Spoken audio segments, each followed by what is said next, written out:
And listening to this today, I gotta say, I think this is maybe the best metalcore album I've ever heard in my entire life.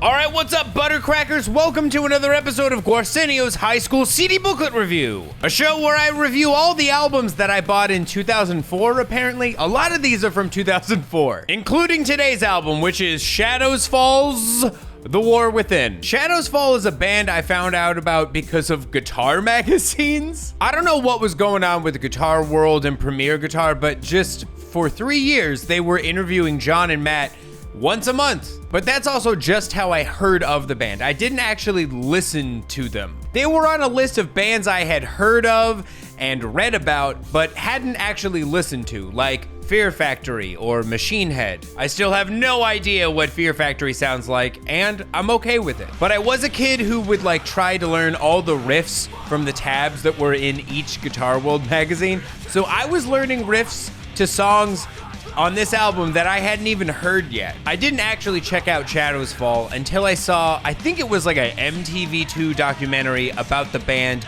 Overcast. If you don't know Overcast, they're kind of like a prequel supergroup of Shadows Fall and Killswitch Engage. And similar to bands like Integrity or whatever the fuck was going on in Orange County, they were credited with being the creators of metalcore. And watching that as a 15-year-old, I was like, wow.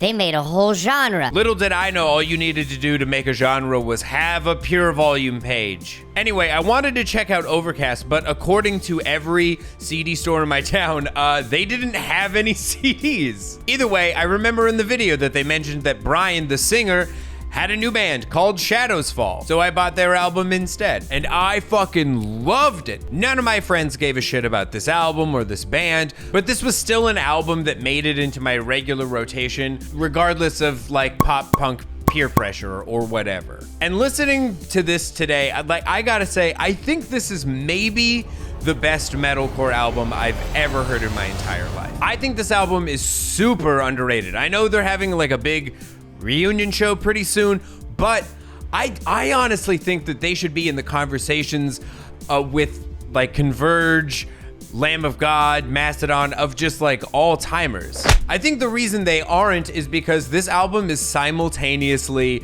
before and ahead of its time. A lot of the elements of this album were just not what the mid-2000s metal audience were looking for. They want riffs that groove, simple but sharp leads, and just an operatic, big, booming Howard Jones Pavarotti chorus about getting back together with your ex-wife or whatever. And that's not what is on this album. This album sounds like the child of Metallica's Ride the Lightning, Anthrax's Among the Living, Carcass's Heartwork, and Entombed's Left Hand Path. Those are albums and elements that, of course, existed back then, but I think are way more appreciated today than they were back then. Entombed and Carcass were bands, and at the time, no one was playing thrash. Municipal Waste and Havoc were starting, but no one cared yet. The first track on this album is one of the best heavy songs I've ever heard in my life. It starts off with a Fight Fire with Fire intro, then it goes into Sweet Picking, and then maybe one of my top 10 riffs now. And then the verses come in and things get hardcore. It's unbelievable, this track. Brian's scream literally sounds like a hardcore dude and a death metal dude screaming at the exact same time. It is literally metalcore. I think people were also not prepared for the clean vocals on this album to sound like pre-And Justice for All James Hetfield or Joey Belladonna. No one else was singing like that at the time. Everyone had auto-tune, so this shit is jarring. It's not a perfect album by any means. There are spots where the composition just loses my attention and I'm spacing out. All the hooks are ambitious, but some of them fall flat. But I'm okay with that, because you know what? They're trying stuff. Sometimes you just gotta throw shit at the wall. The album art, on the other hand, that's a whole other story. This looks like if the Stinky Cheese Man had a GameCube game. This looks like evidence in a Law & Order episode where the killer got kicked out of graphic design school. I'm sorry, this early 2000s nonsense is so ugly, I can't even process it. I'm looking at it and I just see a small duck with a top hat and he says, "Good morning, Guarsenio. Shall we try Mrs. McAllister's rhubarb pie today?"